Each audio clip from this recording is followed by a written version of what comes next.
Geneva Overholser. Für die Journalistikprofessorin ist es wichtig, den Leser mehr in journalistische Prozesse einzubeziehen. Schon im analogen Zeitalter arbeitete Overholser bei der Washington Post an der Schnittstelle zwischen Leser und Publikum. Heute forscht die Pulitzer-Preisträgerin mit ihren Studenten zu neuen interaktiven Wegen des Journalismus im Internet.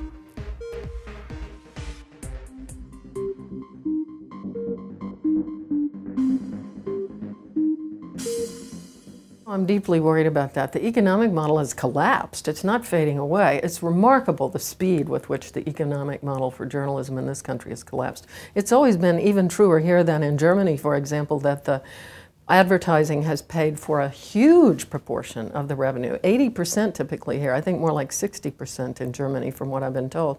So 80% from advertising, which is collapsing. I mean, it isn't working for advertisers anymore. And even more chillingly, we have yet to discover the advertising model for serious journalism online. So we're confronted with a really scary future that we share with other creators of content, which essentially comes down to how are we going to pay for the creation of content.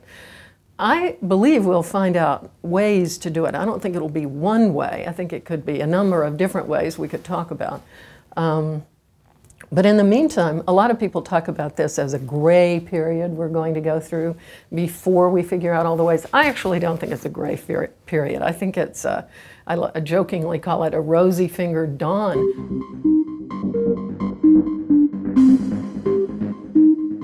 I think we'll find products, just as music found the iPod. It didn't solve all of its problems, but it solved some. We'll find products. People are thinking about e-readers like Kindle. Rupert Murdoch is thinking that he might want to develop his own and then sell it with the Wall Street Journal. I don't think we should yet declare that it's a mistake to put some information behind the paywall. We've seen that it can work, especially for deep and specific kinds of information that are highly sought after.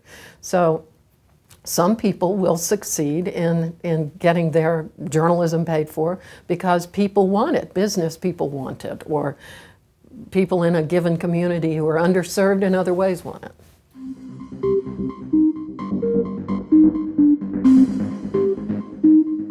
Well, it's really a very good question why we need journalists anymore. Many people would argue we don't, and I would agree that an awful lot is happening in the journalism world that says the role of journalists certainly is going to change. I don't think we yet see a time when there's no need at all. And the need I see is for many different things, probably going by different names than we've had in the past. A curating role, an aggregating role. You know, who was it recently who said even communities need leaders? So I think there are going to be a lot of roles for journalists, but they're changing, no question about that.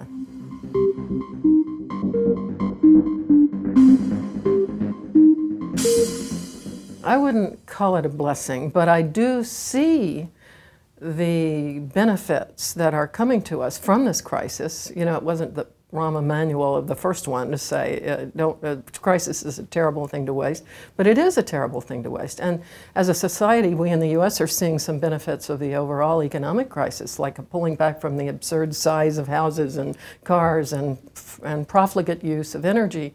And similarly, I think we as a field in journalism are seeing very real benefits from this disruption.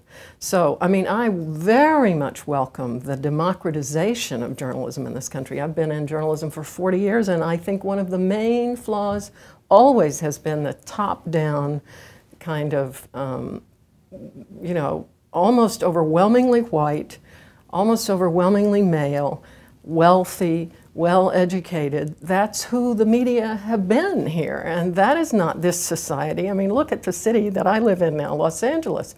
It's a remarkably vibrant place full of all kinds of people from all over the world who wouldn't even have been represented in legacy newspapers at what we are now thinking, so many of us, of as their golden era.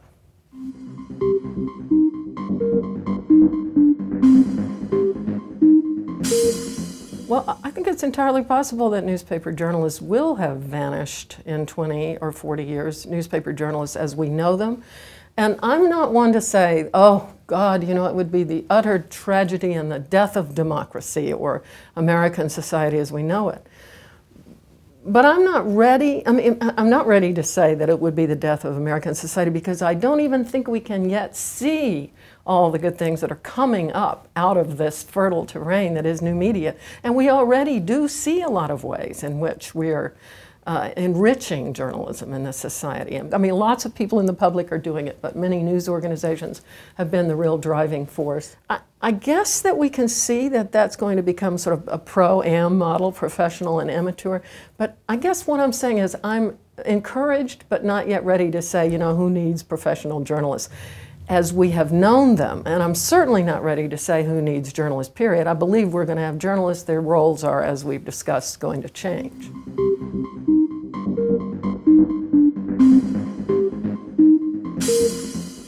If I thought the journalistic identity were worthless, would I be running a journalism school? Many people do think, what the hell are you doing running a journalism school? I completely believe that journalists will continue to play really important roles. But I have to say, I also think we need to recognize that it isn't going to be only people called journalists who supply information in the public interest. We've got NGOs, non-governmental organizations, that are providing information in the public interest. Human Rights Watch has 80 people all around the world collecting terribly important information. The Council on Foreign Relations has some of the most interesting, you know, if you go there and look at their timeline on Middle East conflict, it's a very educational, informative outlet.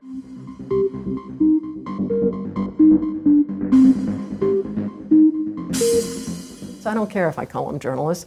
If my graduates go out and work for organizations like this, I will think that they are well trained in journalistic values. Fairness, proportionality, all the things we think of that make up a journalist. So, you know, I think journalists are going to be performing a lot of the same roles they have performed because I think legacy media will continue to exist in some formats and be reborn on the web.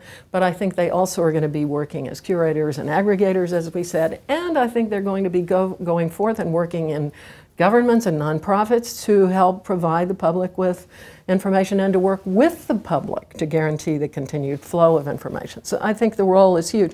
People are more interested in getting this information than ever. And they're more interested in participating with the creation of journalism. And all of those venues need leaders. And we're training those leaders here. And we have fascinating young people who have decided this is a great moment for journalism and we're going through a renaissance, which I think is entirely true, although you could also call it a revolution. The biggest challenge I face is persuading members of the public that it makes sense to come to a journalism school now. I mean, you know, Jane and John go to mom and dad and say, oh, I want to be a journalist. And they go, what? You know, I'm just reading here in my newspaper that it's over. So that's the biggest challenge I face. Once they're here, I don't think the challenge is difficult to confront. We want our graduates to emerge, and we are giving them this, with a strong sense of multi-platform storytelling, of working with people to do the journalism, of entrepreneurialism, because they have to go forth and worry about how you assemble an audience and where people are, where their interest lies. They have to worry about how they're going to sustain themselves, so what are the new economic models? But we also continue to teach them the enduring values of journalism and the ethical underpinnings and an understanding of journalism historically and the law of journalism. Thank you very much. I enjoyed it. You were great. Really. Thank you. I loved it. It was my topic. Okay. It's great to meet you.